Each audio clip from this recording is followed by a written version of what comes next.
20,000 Leagues Under the Sea by Jules Verne, 1870. Part 2, Chapter 3, A Pearl Worth 10 Million. Night fell. I went to bed. I slept pretty poorly. Man-eaters played a major role in my dreams, and I found it more or less appropriate that the French word for shark, requin, has its linguistic roots in the word requiem. The next day at 4 o'clock in the morning, I was awakened by the steward whom Captain Nemo had placed expressly at my service. I got up quickly, dressed, and went into the lounge. Captain Nemo was waiting for me. "Professor Aronnax," he said to me, "are you ready to start?" "I'm ready." "Kindly follow me." "What about my companions, Captain?" "They've been alerted and are waiting for us." "Aren't we going to put on our diving suits?" I asked. "Not yet.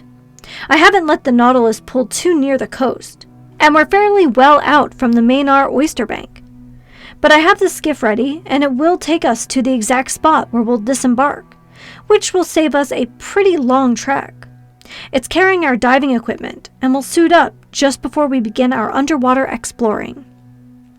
Captain Nemo took me to the central companionway, whose steps led to the platform. Ned and Conseil were there, enraptured with the pleasure trip getting underway. Oars in position, 5 of the Nautilus's sailors were waiting for us aboard the skiff, which was moored alongside. The night was still dark. Layers of clouds cloaked the sky and left only a few stars in view. My eyes flew to the side where the land lay, but I saw only a blurred line covering 3/4 of the horizon from southwest to northwest. Going up Ceylon's west coast during the night, the Nautilus lay west of the bay, or rather that gulf formed by the mainland and Maynard Island. Under these dark waters, there stretched the bank of shellfish, an inexhaustible field of pearls more than 20 miles long. Captain Nemo, Conseil, Ned Land, and I found seats in the stern of the skiff. The long boat's coxswain took the tiller. His 4 companions leaned into their oars. The moorings were cast off, and we pulled clear. The skiff headed southward. The oarsmen took their time. I watched their strokes vigorously catch the water, and they always waited 10 seconds before rowing again, following the practice used in most navies. While the long boat coasted, drops of liquid flicked from the oars and hit the dark troughs of the waves, pitter-pattering like splashes of molten lead. Coming from well out, a mild swell made the skiff roll gently, and a few cresting billows lapped at its bow. We were silent. What was Captain Nemo thinking? Perhaps that this approaching shore was too close for comfort, contrary to the Canadian's views in which it still seemed too far away. As for Conseil, he had come along out of simple curiosity. Near 5:30, the first glimmers of light on the horizon defined the upper lines of the coast with greater distinctness. Fairly flat to the east, it swelled a little towards the south. 5 miles still separated it from us, and its beach merged with the misty waters. Between us and the shore, the sea was deserted. Not a boat, not a diver. Profound solitude reigned over this gathering place of pearl fishermen. As Captain Nemo had commented, we were arriving in these waterways a month or so too soon. At 6 o'clock the day broke suddenly, with that speed unique to tropical regions, which experience no real dawn or dusk. The sun's rays pierced the cloud curtain gathered on the easterly horizon, and the radiant orb rose swiftly. I could clearly see the shore, which featured a few sparse trees here and there. The skiff advanced towards Maynard Island, which curved to the south. Captain Nemo stood up from his thwart and studied the sea. At his signal, the anchor was lowered, but its chain barely ran because the bottom lay no more than a meter down, and this locality was one of the shallowest spots near the bank of shellfish. Instantly, the skiff wheeled around under the ebb tide's outbound thrust. "Here we are, Professor Aronnax," Captain Nemo then said. "You observed this confined bay? A month from now, in this very place, the numerous fishing boats of the harvesters will gather, and these are the waters their divers will ransack so daringly. This bay is felicitously laid out for their type of fishing. It's sheltered from the strongest winds, and the sea is never very turbulent here. Highly favorable conditions for diving work. Now, let's put on our underwater suits and we'll begin our stroll. I didn't reply, and while staring at these suspicious waves, I began to put on my heavy aquatic clothes, helped by the longboat sailors. Captain Nemo and my two companions suited up as well. None of the Nautilus's men were going with us on this new excursion. Soon we were imprisoned up to the neck in India rubber clothing, and straps fastened the air devices to our backs. As for the Ruhmkorff device, it didn't seem to be in the picture.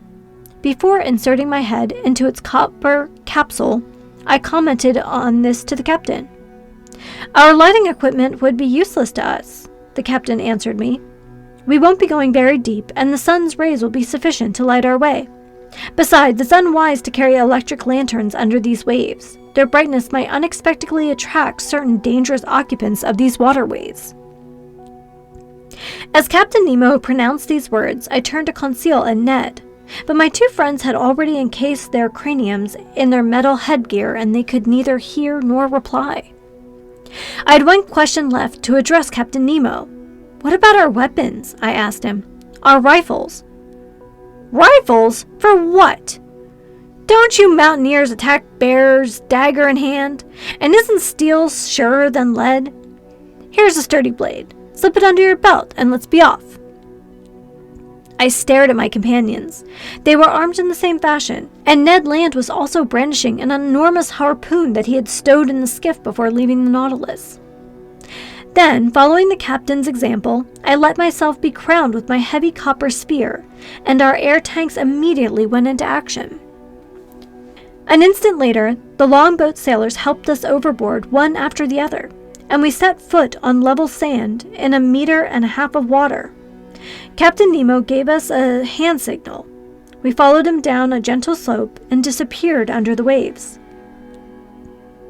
There, the obsessive fears of my brain left me. I became surprisingly calm again. The ease with which I could move increased my confidence, and the many strange sights captivated my imagination. The sun was already sending sufficient light under these waves. The tiniest objects remained visible. After 10 minutes of walking, we were in 5 meters of water, and the terrain had become almost flat. Like a convoy of snipe over marsh, there rose underfoot schools of unusual fish from the genus Monopterus, whose members have no fin but their tail. I recognized the Javanese eel, a genuine 8-decimeter serpent with a bluish-gray belly, which, without the gold lines over its flanks, could easily be confused with the conger eel. From the butterfish genus, whose oval bodies are very flat, I observed several adorned in brilliant colors and sporting a dorsal fin like a sickle, edible fish that, when dried and marinated, made an excellent dish known by the name carawade.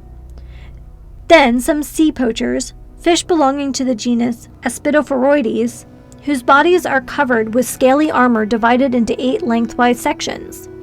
Meanwhile, as the sun got progressively higher, it lit up the watery mass more and more. The seafloor changed little by little. Its fine-grained sand was followed by a genuine causeway of smooth crags covered by a carpet of mollusks and zoophytes.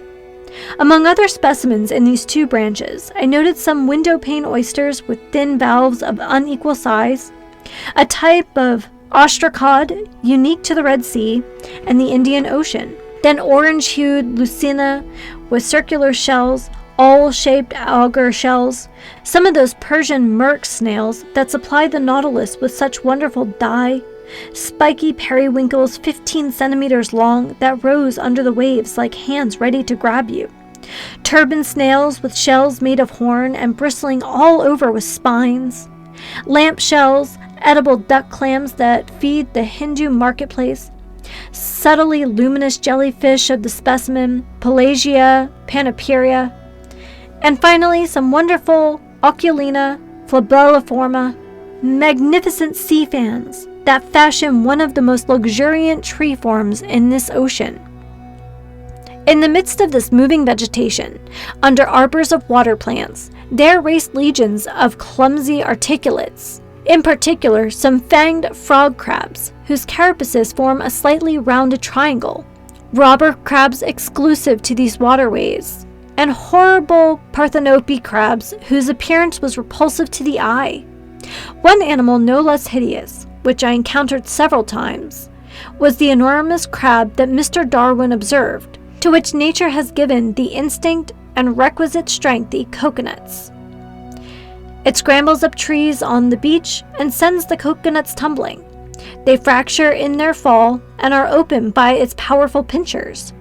Here, under these clear waves, this crab raced around with matchless agility, while green turtles from the species frequenting the Malabar coast moved sluggishly among the crumbling rocks. Near 7 o'clock, we finally surveyed the bank of shellfish, where pearl oysters reproduce by the millions. These valuable mollusks stick to rocks, where they're strongly attached by a mass of brown filaments that forbids their moving about. In this respect, oysters are inferior even to mussels, to whom nature has not denied all talent for locomotion. The shellfish Melagrina, that womb for pearls whose valves are nearly equal in size, has the shape of a round shell with thick walls and a very rough exterior. Some of these shells were furrowed with flaky, greenish bands that radiated down from the top. These were the young oysters. The others had rugged black surfaces, measured up to 15 centimeters in width, and were 10 or more years old. Captain Nemo pointed to this prodigious heap of shellfish, and I saw that these mines were genuinely inexhaustible, since nature's creative powers are greater than man's destructive instincts. True to those instincts, Ned Land greedily stuffed the finest of these mollusks into a net he carried at his side. But we couldn't stop. We had to follow the captain, who headed down trails seemingly known only to himself. The sea floor rose noticeably, and when I lifted my arms, sometimes they would pass above the surface of the sea. Then the level of the oyster bank would lower unpredictably. Often, we went around tall, pointed rocks rising like pyramids.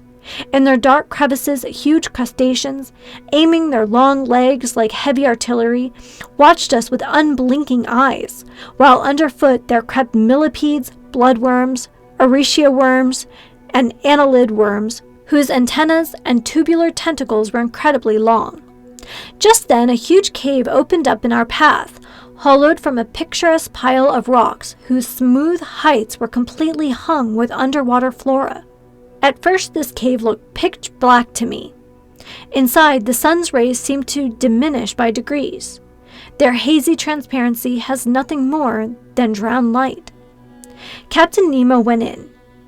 We followed him. My eyes soon grew accustomed to this comparative gloom.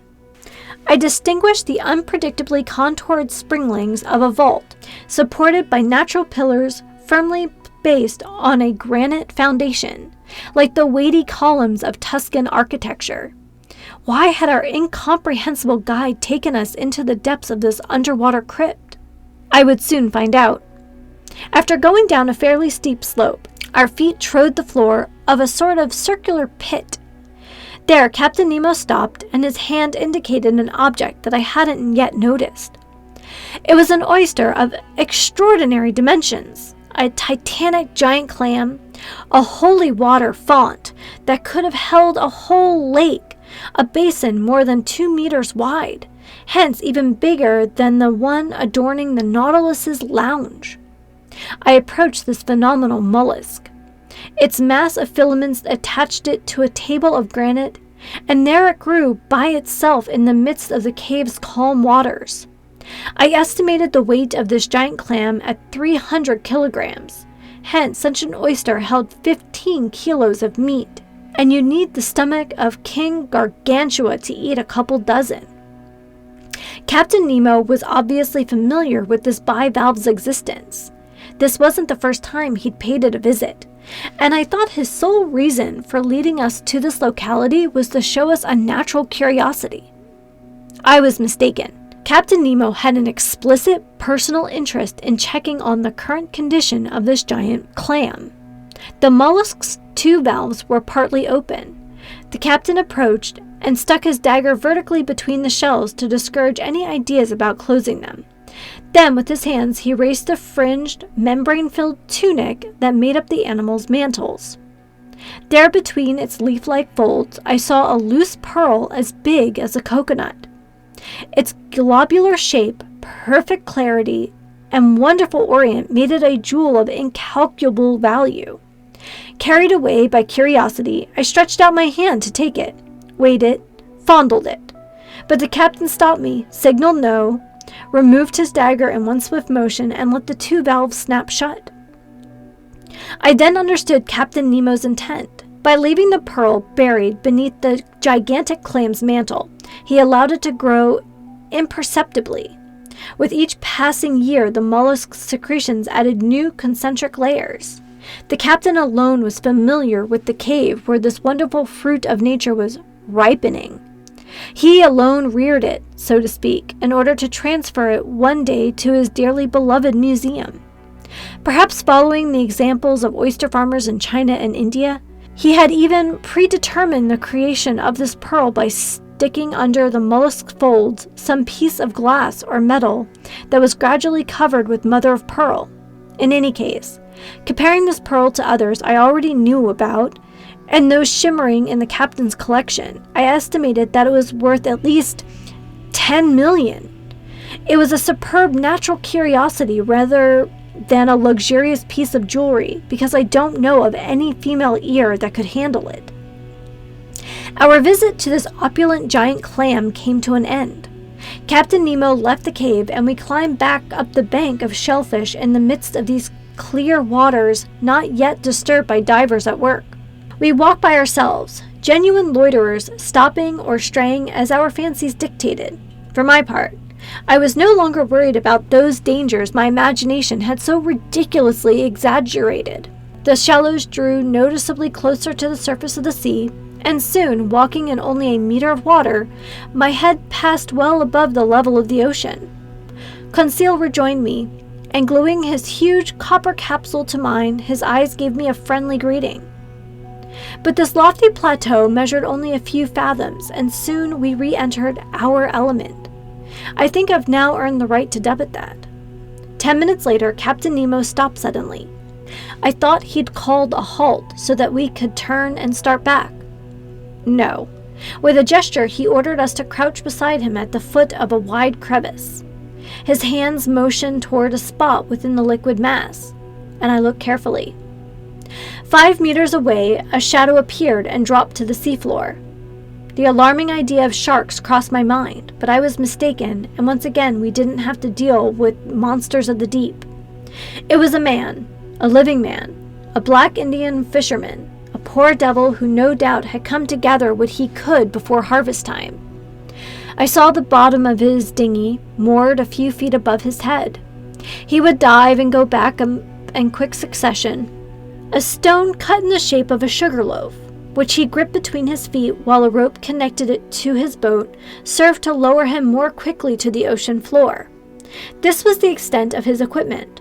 Arriving on the seafloor at a depth of about 5 meters, he fell to his knees and stuffed his sack with shellfish gathered at random. Then he went back up, emptied his sack, pulled up his stone, and started all over again, the whole process lasting only 30 seconds. This diver didn't see us. A shadow cast by our crag hid us from his view. And besides, how could this poor Indian ever have guessed that human beings, creatures like himself, were near him under the waters, eavesdropping on his movements, not missing a single detail of his fishing? So he went up and down several times. He gathered only about 10 shellfish per dive, because he had to tear them from the banks, where each clung with its tough mass of filaments.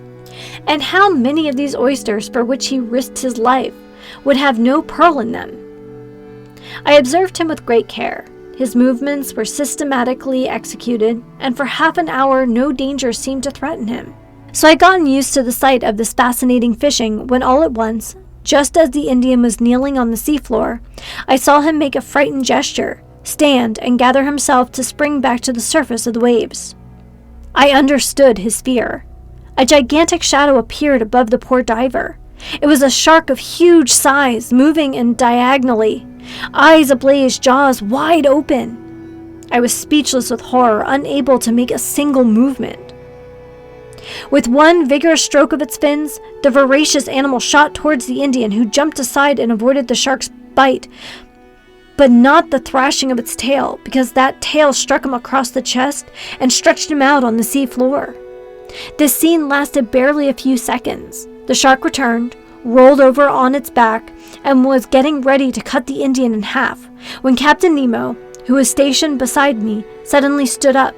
Then he strode right towards the monster, dagger in hand, ready to fight it at close quarters. Just as it was about to snap up the poor fisherman, the man-eater saw its new adversary, repositioned itself on its belly, and headed swiftly towards him.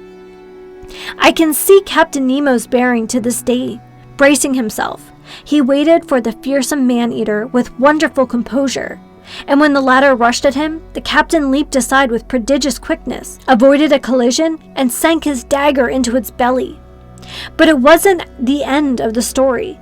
A dreadful battle was joined. The shark bellowed, so to speak. Blood was pouring into the waves from its wounds. The sea was dyed red, and through this opaque liquid I could see nothing else. Nothing else until the movement when, through a rift in the clouds, I saw the daring captain clinging to one of the animal's fins, fighting the monster at close quarters, belaboring his enemy's belly with stabs of the dagger, yet unable to deliver the deciding thrust, in other words, a direct hit to the heart. In its struggles, the man-eater churned the watery mass so furiously its eddies threatened to knock me over. I wanted to run to the captain's rescue, but I was transfixed with horror, unable to move. I stared wild-eyed. I saw the fight enter a new phase. The captain fell to the seafloor, toppled by the enormous mass weighing him down. Then the shark's jaws opened astoundingly wide, like a pair of industrial shears, and that would have been the finish of Captain Nemo had not Ned Land, quick as thought, rushed forward with his harpoon and driven its dreadful point into the shark's underside. The waves were saturated with masses of blood. The water shook with the movements of the man-eater, which thrashed about with indescribable fury. Ned Land hadn't missed his target. This was the monster's death rattle. Pierced to the heart, it was struggling with dreadful spasms, whose aftershocks knocked Conseil off his feet. Meanwhile, Ned Land pulled the captain clear. Uninjured, the latter stood up, went right to the Indian, quickly cut the rope binding the man to his stone, took the fellow in his arms, and with a vigorous kick of the heel, rose to the surface of the sea. The three of us followed him, and a few moments later, miraculously safe, we reached the fisherman's longboat. Captain Nemo's first concern was to revive this unfortunate man. I wasn't sure he would succeed. I hoped so, since the poor devil hadn't been under very long, but that stroke from the shark's tail could have been his death blow. Fortunately, after vigorous massaging by Conseil and the captain, I saw the nearly drowned man regain consciousness little by little. He opened his eyes. How startled he must have felt, how frightened even, at seeing 4 huge copper craniums leaning over him.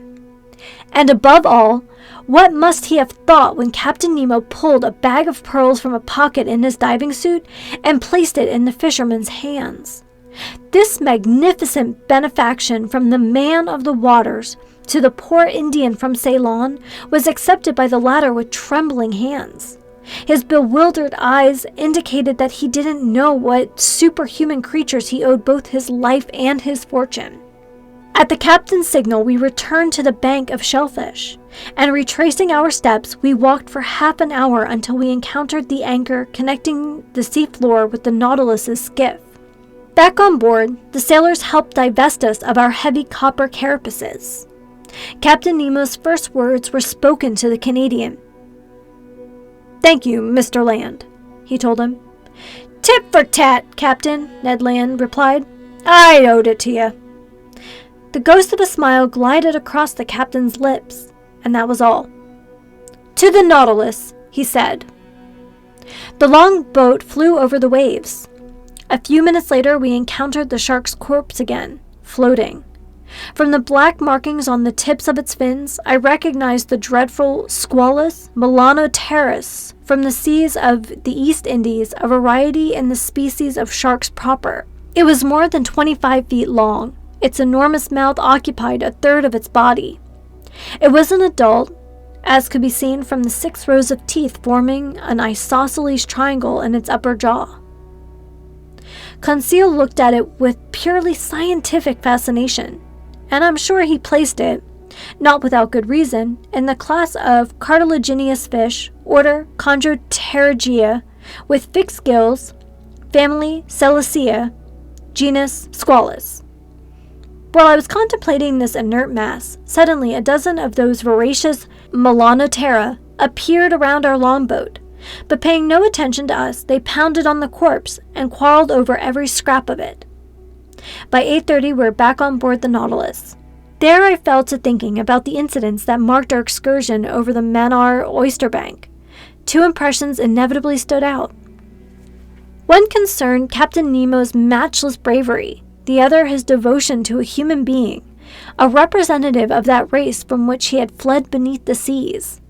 In spite of everything, this strange man hadn't yet succeeded in completely stifling his heart. When I shared these impressions with him, he answered me in a tone touched with emotion.